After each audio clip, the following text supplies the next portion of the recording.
காலம் இருக்குன்னு சொல்லியிருக்காங்க. பண்ருட்டி ராமச்சந்திரன் அதான் சொல்றாரு. அடுத்த பயணம் எப்படி போவோம்? பாஜக வேண்டாம்னு முடிவு பண்ணிட்டு வந்துட்டாரு.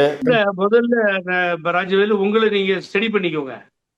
நீங்க உங்களை சுயமா என்ன பண்ணணும்ன்றத முடிவு பண்ணிக்கோங்க. இப்ப மாநாடு தான் தீர்மானிக்குமா சார்? ஊர் ஊரா பிரச்சாரம் போங்க, மக்களை சந்தியுங்கள். மாநாடு வேணாம், வெங்காயம் வேணாம் சார், அதெல்லாம் ஊரே பத்திர வேலை. மாநாடு நடத்துறேன், கோயம்புத்தூர் நடத்தலையா மாநாடு? அதெல்லாம் வேணாங்க. நீங்க ஒண்ணும் மாநாடு நடத்தி காசு செலவு பண்ணி வேஸ்டா போறது வேணாம். அந்தந்த மாவட்ட செயலாளருக்கு தூக்கி கொடுங்க, அவங்க பெரிய கூட்டம் நடத்துவாங்க. அந்த கூட்டத்துல போய் பேசிட்டு வாங்க. என்ன பெரிய மாநாடு நடத்தி ஆளெல்லாம் வண்டியில கூட்டு வந்து பழனிசாமி மாதிரி இறக்கி அப்படி வாழ்க அப்படின்ட்டு முடிஞ்சிருமா? அது இப்பெல்லாம் கொடுத்த காசுக்கு அதிகமா கூறான் பழனிசாமிய. அதனால காசு கொடுத்து அவன் கூட்டு போயிடுவான், ஓட்டு போட மாட்டான். ஆகவே ஒரு ஃபார்மேஷன் வரணும். அப்போ பார்க்கிறவர்கள் நம்மிடத்தில் வருவார்கள்.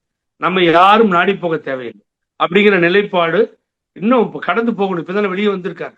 இனிமேல் தான் அவருக்கு அதிகமான பலு. ஆகவே இதை கடந்து செல்ல முயற்சி.